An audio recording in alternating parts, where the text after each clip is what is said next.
السلام عليكم ورحمة الله وبركاته. اللهم صل وسلم وبارك على نبينا محمد وعلى آله وصحبه وسلم.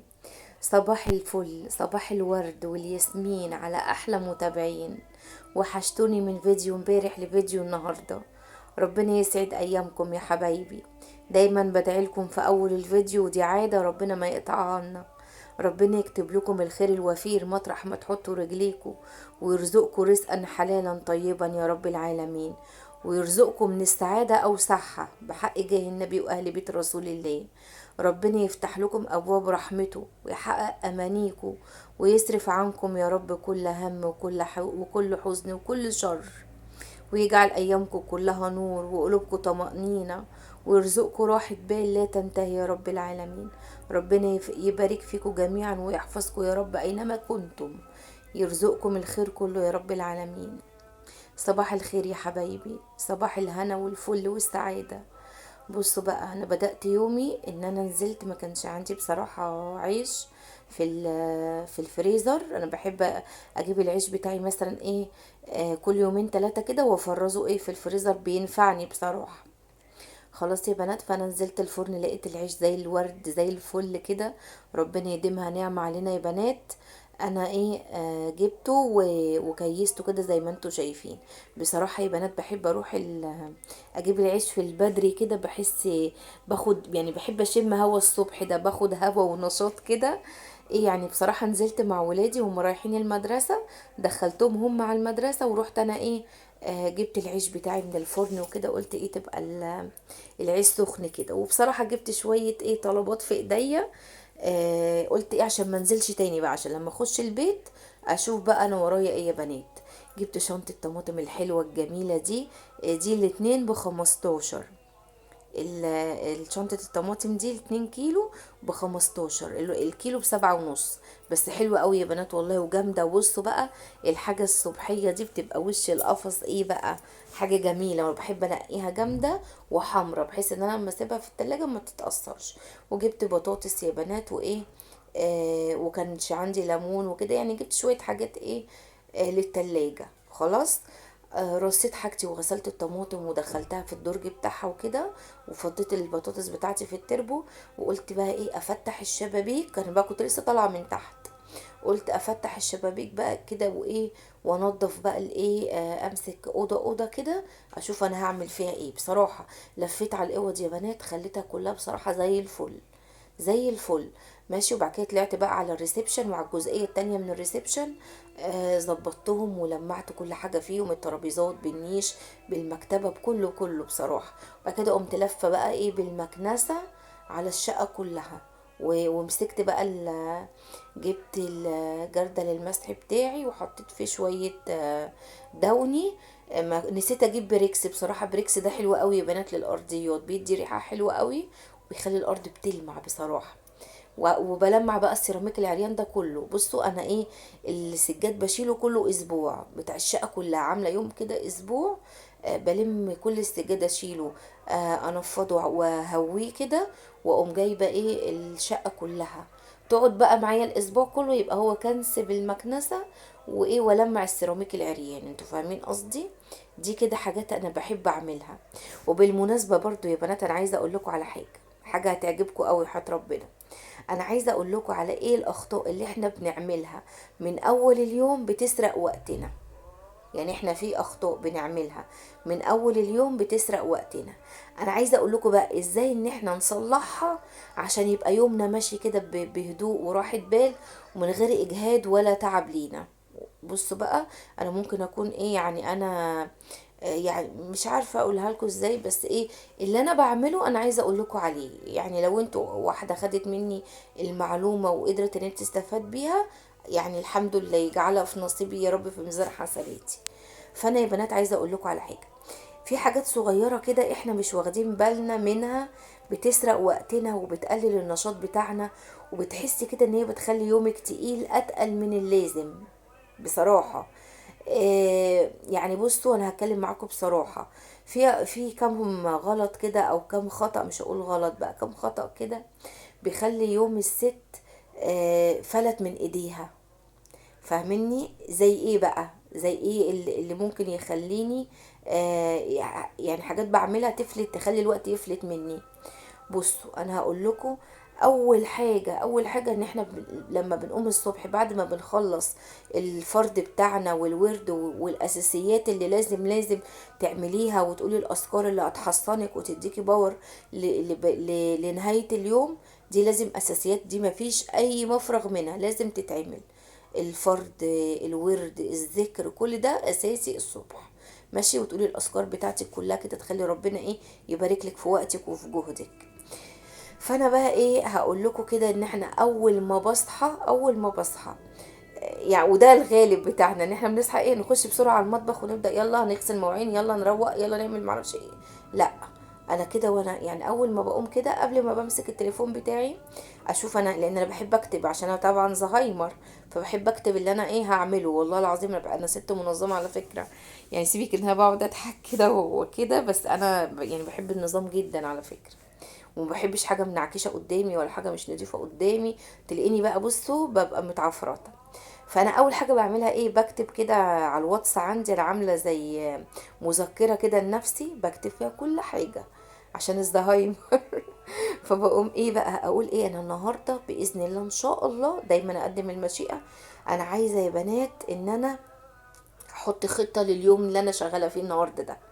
قبل بقى ما اقول انا ايه انا داخله المطبخ والكلام دوت، انا كنت الاول بعمل كده برضو واحس ان اليوم جري وما انجزتش. لا، دلوقتي بقيت اكتب على الواتس ايه اللي انا هعمله بقى النهارده، اقعد بقى كده ايه افكر. فاهمني؟ اقوم قايله ايه، انا هعمل اكل ايه النهارده، ايه الاكل اللي انا هعمله، دي اول حاجه بكتبها. طب ايه اللي انا محتاجه ان انا اخلصه النهارده. فاهمني؟ بكتب كل اللي انا محتاجة ان انا انجزه في اليوم ده، بكتبه. اقول لا، انا كل الحاجات اللي انا عايزة اعملها دي بكتبها على هيئة نقط كده ايه على الواتس عندي. فاهمني؟ صدقيني لما بتكتبي اللي انت هتعمليه بيخلي يومك منظم. انما لو دخلتي على الشغل على طول من غير خطة، بتحسي ان انت متلخبطة، متشتتة. بتيجي بقى في اخر اليوم بتحسي ان انت تعبتي وما عملتيش حاجة. وده اغلبنا بقى بيعمل كده، ان احنا نيجي في نهاية اليوم نيجي بقى كده على المغارب نلاقي نفسنا بقى ايه العظم اللي طقطق. عظمنا طقطق وحياة ربنا انا كده الاقي عظم ركبي مش قادرة. يجي عليا صلاة العشاء ابقى مش قادرة اسجد. فاهميني؟ وحياة ربنا يا بنات اجي اصلي العشاء، رخر لما بصلي صلاة العشاء في اخر سجدة بحمد ربنا ان انا قضيت فروضي النهارده. والله العظيم يا بنات في صلاة العشاء دي سحر معايا. ليها ركعة كده في الآخر كده سجدة، أقوم إيه في السجدة الأخيرة أقوم أقول الحمد لله يا رب، أحمدك وأشكر فضلك يا رب إن أنا قضيت يومي وقضيت فروضي وخلصتها. صلاة العشاء لأن بتيجي عليا صلاة العشاء، والله العظيم يا بنات بجد بعد شغل اليوم كله والمناهدة مع الولاد وكده وطلبات البيت والحاجات اللي احنا كلنا فيها اللي احنا عايشين فيها، ربنا يديمها علينا نعمة. بكون بقى بصراحة يا بنات مجهدة. والله العظيم يا بنات بكون فعلا مجهدة. فبعمل ايه بقى يا بنات، بقوم حاطة بقى الخطة بتاعتي اللي انا هعملها. هقول ايه، هقول انا هكتب اولوياتي. بلم بقى اللي انا عايزاه كده، ايا ما كانوا بقى 10 مهمات هعملهم، 15 مهمة، ايا ما كان. فاهمني؟ ابدأ بقى بالاهم، اكتب الاهم. فاهمني؟ اهم حاجة انا هعمل اكل ايه النهاردة وحاجته عندي ولا لا. فاهمني؟ وبعد كده بقى هكتب انا عايزه ايه، اروق الغرف. معرفش هعمل ايه في الريسبشن النهارده، هروق دورة في المطبخ. فاهمني؟ بقعد احط الاولويات اللي انا هشتغل فيها. خلاص يا بنات، بعد ما بحط اولوياتي بتبقى بقى خلاص انا كده كاتباها خلاص كلها على الواتس. ببدأ بقى يا بنات ان انا ايه اقوم وابدأ باول مهمة مهمة. خلاص. طيب ايه الغلط التاني اللي انا بعمله بقى، ان انا كل شويه امسك الموبايل. كل شويه امسك الموبايل واقعد اقول ايه، لا لا لا ده انا همسك الموبايل هي دقيقه واحده او دقيقتين وهسيبه مش هطول عشان اشوف ورايا ايه، لا ده انا ست شاطره. وابص يا بنات الاقي نفسي نص ساعه ماسكه الموبايل. طب وليه؟ مش النص ساعه دي كانت البيت وولادي اهم ان انا اشوف الطلبات والاحتياجات والالتزامات اللي عليا، صح ولا لا؟ فبقيت اقول لا انا مش همسك الموبايل. يعني انا اول حاجه خلاص انا خلصت الفيديو بتاعي ونزلته ودخلت للمتابعين بتوعي وشفتهم عاملين ايه وكده.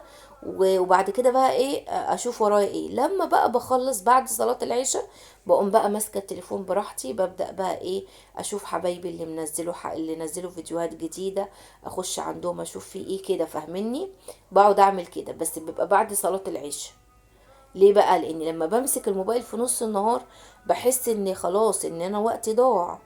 يعني الدقيقتين اللي انا داخله بيهم دول بحس ان هي ضيعت وقتي من غير ما بحس، وده بياخد جزء كبير قوي من تركيزي، فاهمني؟ وبعدين بيقلل جهدي بقى.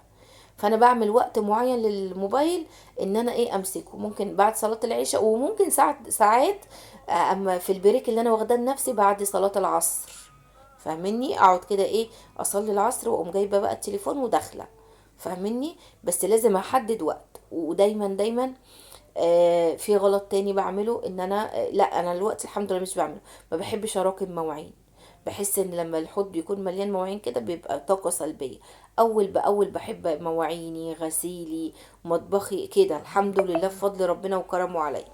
وبعد كل وقفة في المطبخ وكل طبخة لازم أجي أخلص المواعين وامسح المطبخ والبوتاجاز والرخام واللي بالكوا فيه ده كله، ده أساسي لازم أعمله. خلاص. وحاجة تانية ان انا ما يعني ما انا برضه مش سوبرمان يا جماعة، انا مش مكنة. فبعمل ايه بقى؟ بقسم مجهود. لما يكون في هدة كده هعملها، لا او لا النهاردة هقوم بالأوضة دي، النهاردة هقوم بالأوضة دي، بكرة هعمل دي كده، حاجة حاجة، وفي نفس الوقت تبقى الدنيا حواليا رايقة ونظيفة، فاهمني؟ وبرضو في حاجات بقولها لولادي، انتوا هتعملوا كذا، انتوا هتعملوا كذا. يعني ابسط حاجه روقوا سرايركم، فاهمني؟ دولابكم انا مستفاه تحافظوا عليه، تبقى يكون مترتب كده. خلاص. بصوا بقى انا كده طبعا نظفت شقتي وجبت طلباتي من تحت زي ما انتوا شايفين.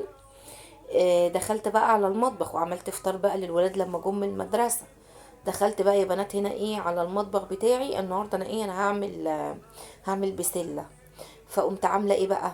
بصوا بقى طريقتي في البسله يا بنات سهله وجميله والله. بصوا ببشر بصلايه وبشوحها مع فص مستكه في السمنه.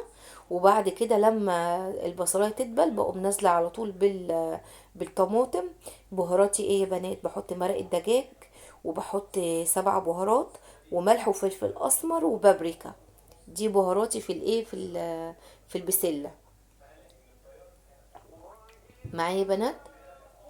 وبعد كده بقى بظبط الملح بتاعي يا بنات، وبحط معلقه سكر عشان الصلصه دي اساسي، لازم مع الصلصه معلقه سكر. خلاص يا حبايب قلبي. بعد كده بقى يا بنات ايه قشرت البطاطس وقطعتها مكعبات هي والجزر. وانا بصراحه يا بنات كان عندي البسله فروزن، انا كنت مفرزاها من السنه اللي فاتت والله. فايه فكنت شايلاها عندي. انا بجيب كميه كده لما تكون البسله بقى في الاوان بتاعها المسكره الحلوه دي، بجيب قد مثلا ايه 6 كيلو 7 كيلو، وابدا بقى افرزهم من صاص على قد الاكله، واشيلهم بقى يا بنات ايه بينزلوا على الاكل على طول، بتنفعني بصراحه. يكون مش اوانها بعملها كده. خلاص يا بنات الايه الصلصه استبكت بقى معايا. هبدا بقى ان انا ايه انزل بالبطاطس وبالجزر، واقوم حاطه بقى معايا الايه البسله اهي. بصوا مقطعه عشان البنات الصغنونه اللي بتتعلم طريقه الاكل يا بنات. بعمل ايه؟ بعمل اللهم صل على النبي، بعمل ايه؟ بحط البطاطس والجزر، وبعد كده بقى نازله بالبسله اهو. بصوا ده نص كيلو بسله انا مفرزاه وشايله في الفريزر. هو بس الفريش البطاطس والجزر عشان اكون صريحه معاكم. بس والتوابل كده كده انا حطيتها قدامكم، بابريكا، ملح، فلفل، معلقه سكر عشان الحموضه، ومرقه دجاج بس يا بنات. وبصوا بقى عملت جنبها شويه رز بالصلاه على النبي. اللهم صل وسلم وبارك على نبينا محمد. طبق بسله مع طبق رز مع طبق سلطه يا بنات، والحمد لله ربنا يديمها نعمه علينا. ما تنسيش اختك ام مازن يا حبيبه قلبي في لايك حلو وكومنت حلو ومشاركه للقناه واشتراك للي ما اشتركش. والسلام عليكم ورحمه الله وبركاته.